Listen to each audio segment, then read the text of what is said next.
tujuh itu semua sudah diteliti, terus sudah ada petanya, sudah ada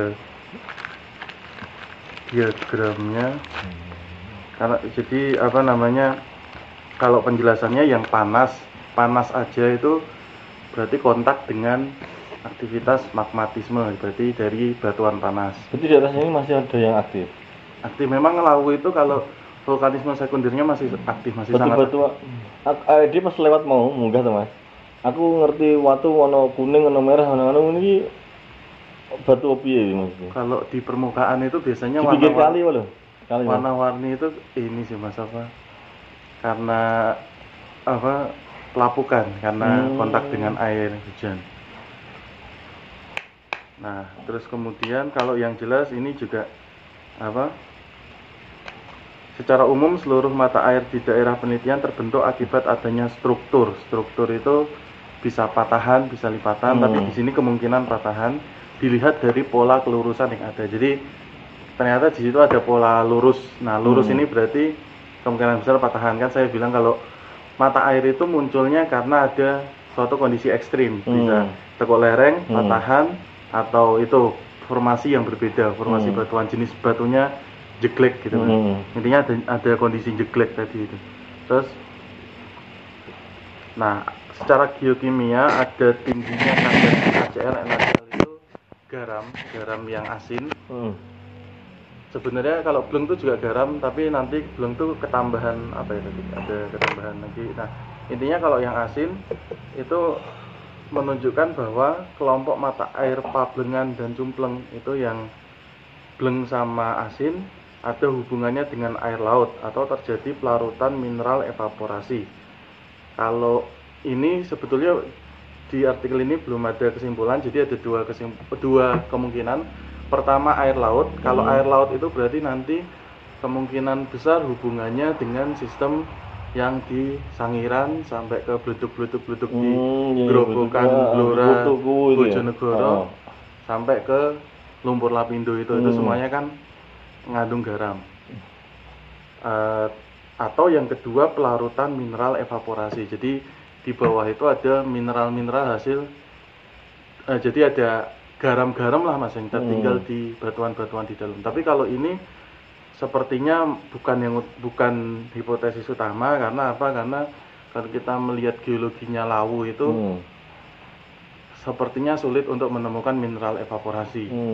Seperti itu. Karena mineral evaporasi itu biasanya di tempat yang pernah jadi gurun atau apa namanya, tempat yang ada aktivitas kubah garam. Nah, tapi kalau kubah garam juga bisa, tapi dilihat di sini nggak pernah memunculkan kubah garam. Karena kalau kubah garam itu istilah geologinya diapirisme, Mas. Jadi Sangiran itu kenapa fosil itu muncul di atas semua? Karena sebetulnya dulunya itu dia di dalam, terus ada aktivitas diapirisme itu gampangnya ada satu tenaga yang nyodok ke atas, jadi bentuknya kubah. Nah, kalau kubah yang di Sangiran itu bukan kubah garam, jadi hanya berbentuk kubah. Nah, dia sudah jadi kubah, jadi bukit seperti bukit. Ini tererosi habis, akhirnya fosilnya muncul semua. Nah, kalau diapirisme ini tadi membentuk kubah itu terbentuk di sini dan ternyata membentuk kubah garam, yang tenaga yang naik itu membawa air garam, maka bisa dimungkinkan itu terjadi. Jadi kemungkinannya dua. Yang satu mungkin dari dari ini air laut cebakan, air laut purba yang satu sistem dengan Sangiran sampai bleduk-bleduk, atau kubah garam. Nah, kalau kubah garam ini secara ini bentukan pegunungan tuh memungkinkan. Karena apa? Karena di Himalaya tuh juga sekitarnya isinya kubah garam semua. Makanya ada garam Himalaya yang warna pink, itu kan juga garam gunung.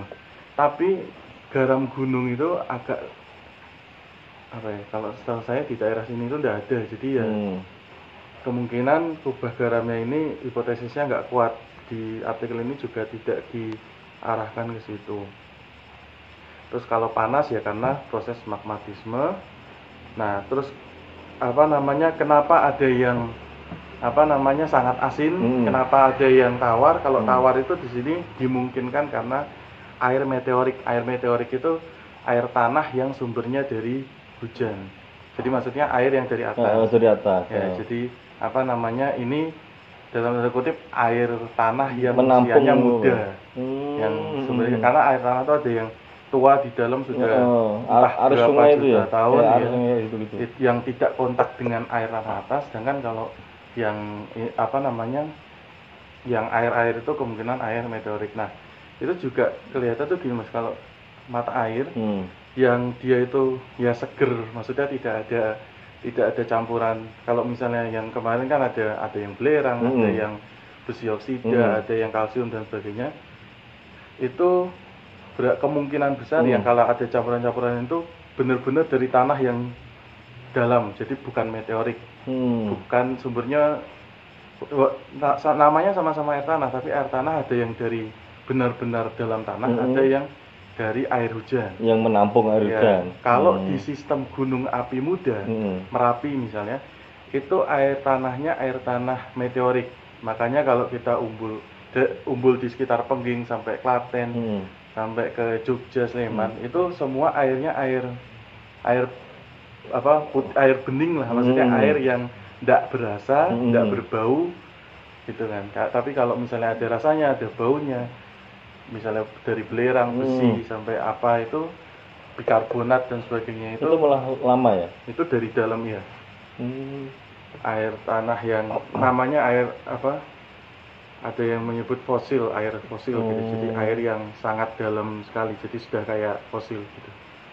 Nah, itu di sini seperti itu. Kalau mata air Girilayu itu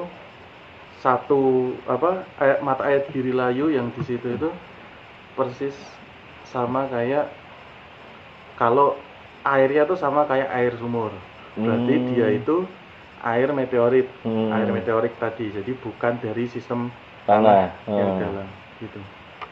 Tapi memang kalau jaraknya deket-deket itu secara mau dijelaskan secara geologi, secara geohidrologi itu juga ya kasus yang sangat unik karena dan membutuhkan waktu yang panjang.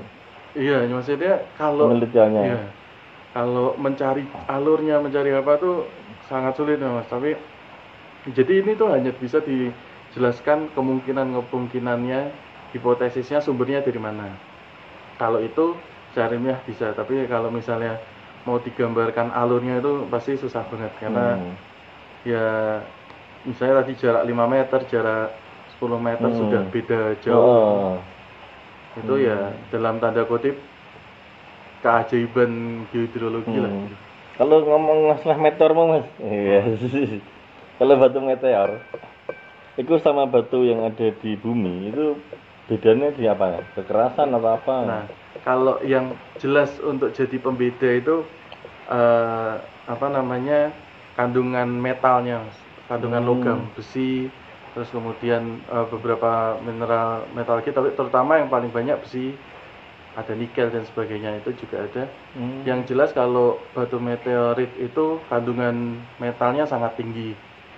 Batu yang terbentuk di bumi itu sangat sulit untuk mencapai kadar logam yang sama atau bahkan mendekati meteorit itu sangat susah karena apa? Karena di bumi ini, di dalam bumi, besi, logam-logam yang berat, yang densitasnya berat itu sudah terkumpul di inti. Karena kan proses pembentukan bumi ketika bumi masih panas, masih belum padat, itu semua yang berat masuk ke dalam karena densitasnya paling berat, massa jenisnya paling berat, dia ngumpul di dalam, yang berat-berat di dalam, yang ringan-ringan di luar. Nah, maka dari itu batuan yang di bumi itu kan batu di bumi itu terbentuknya yang di kerak bumi, yang lapisan paling atas. Dan lapisan paling atas itu kandungannya paling banyak yang non logam berat. Jadi misalnya silika, aluminium, magnesium, yang logam-logam ringan. Sedangkan logam yang berat sudah di inti. Nah, sedangkan meteorit itu karena dari luar ya Mas, itu mungkin meteorit itu ada yang sumbernya ya dari planet yang sudah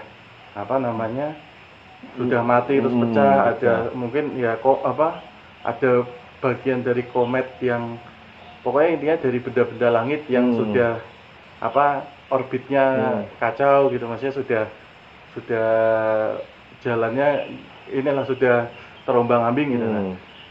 Jadi kalau meteorit itu kandungan logamnya tinggi karena karena itu bisa saja itu ya inti dari planet yang dulunya sudah tidak ada. Nah, kenapa yang sampai ke bumi meteorit itu pasti selalu kandungan logamnya tinggi?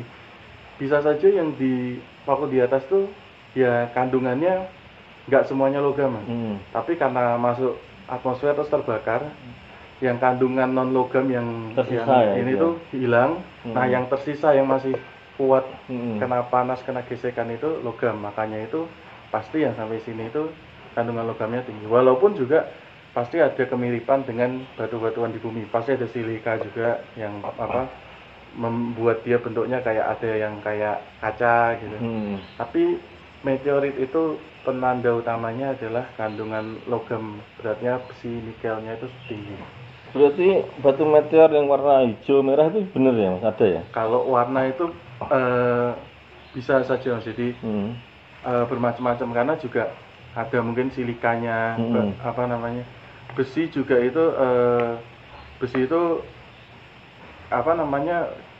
bisa ditemukan di alam tuh warnanya juga macam-macam gitu Mas. Kalau warna gitu. itu sangat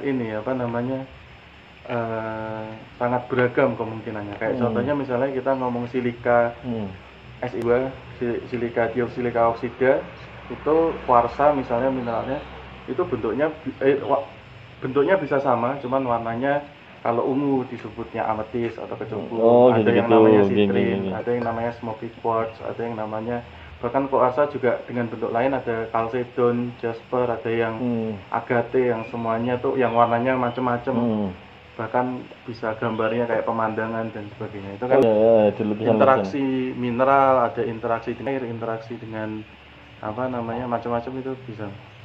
Tapi kalau meteorit itu kemungkinan terbesarnya pasti cenderung ke gelap, karena tadi kandungan logam beratnya itu lebih tinggi gitu. Walaupun tidak menutup kemungkinan juga warnanya agak terang, tapi yang jelas kalaupun gelap itu dia ya kayak ada kacanya itu, bening-bening gitu ya. Batu meteor, batu satam misalnya yang dari Dong Bilitona itu khasnya kan gitu. Mas, kalau ilmiahnya ini kan secara ilmiah ya. Ini orang-orang dunia spiritual itu kan dan supranatural itu kan batu terus didongani ono isine. Itu ilmiahnya gimana Mas? Kalau menurut orang dari geologi kayak sampean ini gitu. Kalau maksudnya kalau pertama kalau misalnya kita percaya bahwa di alam ini ada energi gitu ya, atau saya nggak tahu mungkin tepatnya apa, intinya kalau saya memahaminya mungkin energi ya, mungkin dari doa, dari tinggalan aktivitas kita, memori dan sebagainya itu tersimpan sebagai energi itu. Kenapa bisa ada misalnya ada batu yang bisa menyimpan dalam tanda kutip energi itu?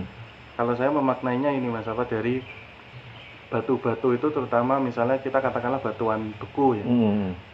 Kenapa misalnya contohnya batu candi yang dari andesit itu bisa dibilang menyimpan cerita atau menyimpan apa itu, karena di batu-batu itu terutama batuan beku misalnya andesit itu tersusun dari tuan penyusun. Kalau batu itu ada mineral dan juga ada gelas, ada kristal dan gelas mineral, dan ini semuanya mineral.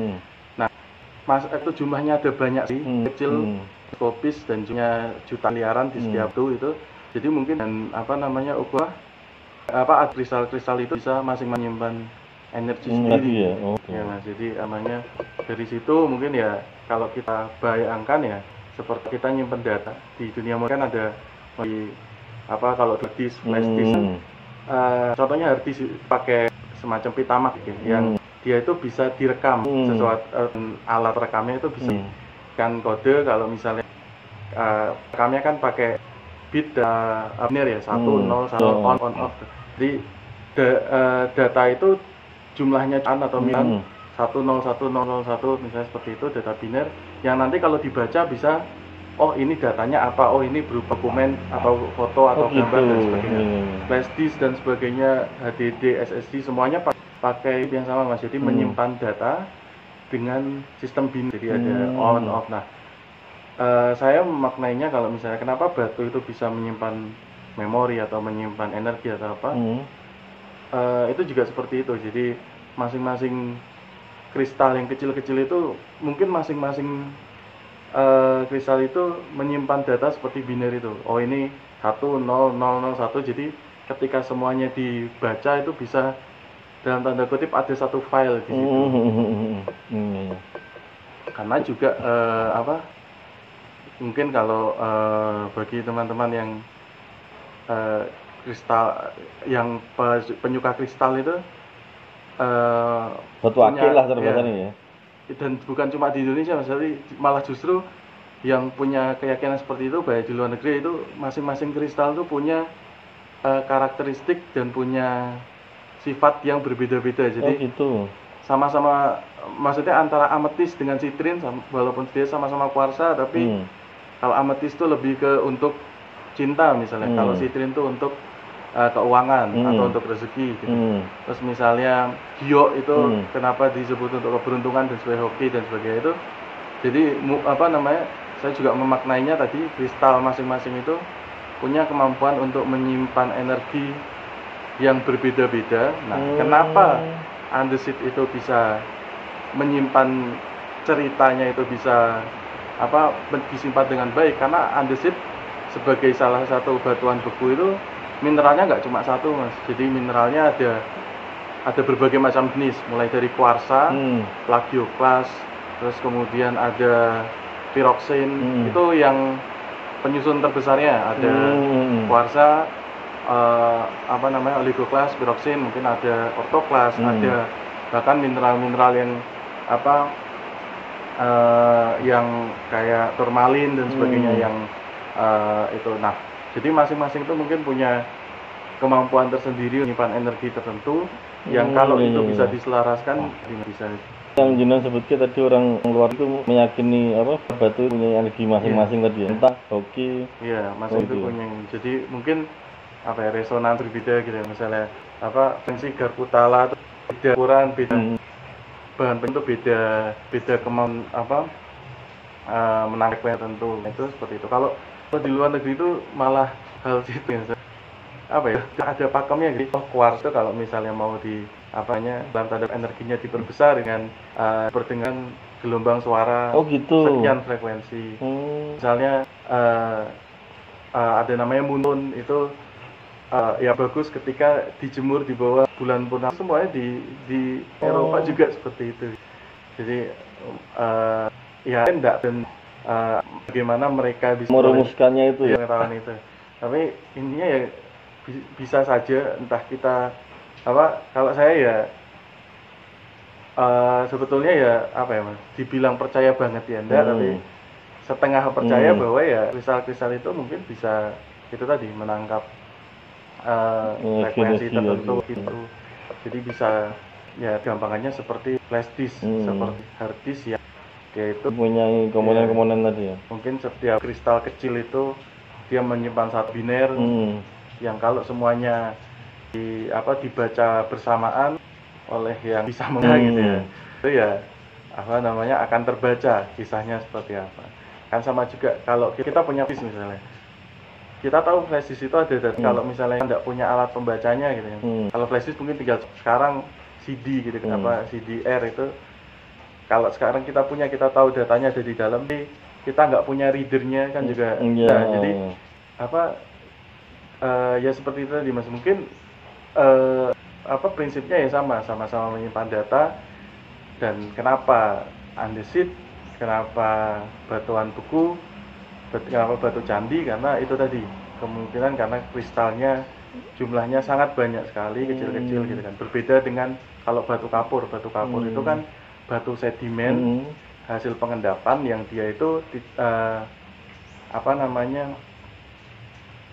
keterdapatan kristalnya itu tidak seperti andesit. Atau misalnya batu marmer itu walaupun mungkin bagus dan kualitasnya ini ya, maksudnya secara tampilan visual bagus, tapi kita lihat kan tidak ada kristal kecil-kecilnya gitu.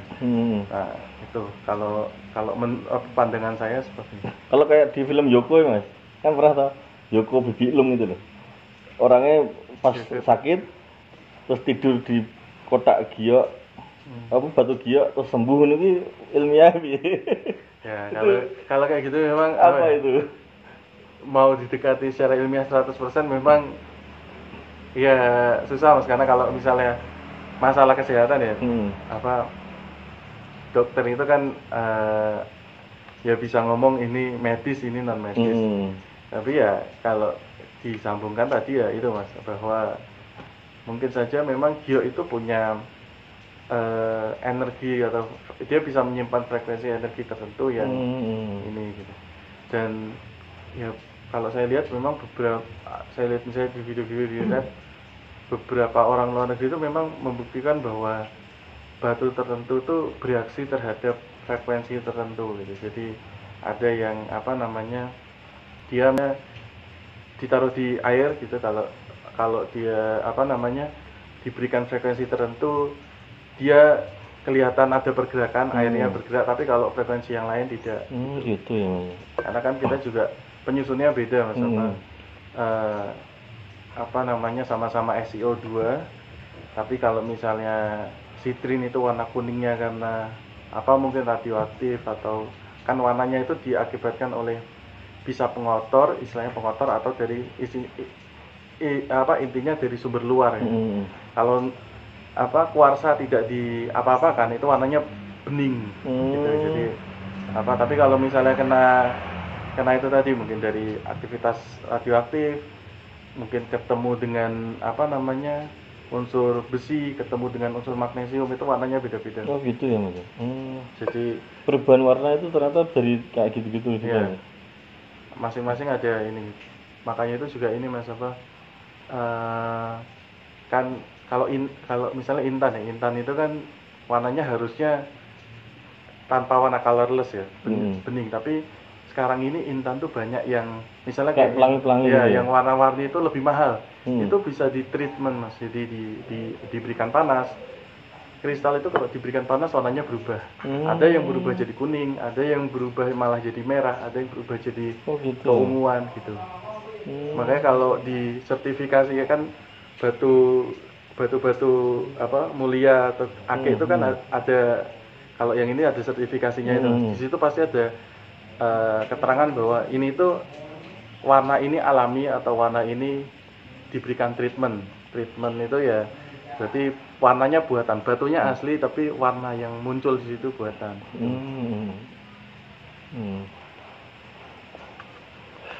Aku dia foto mas. Ini batu apa mas menurut mas saya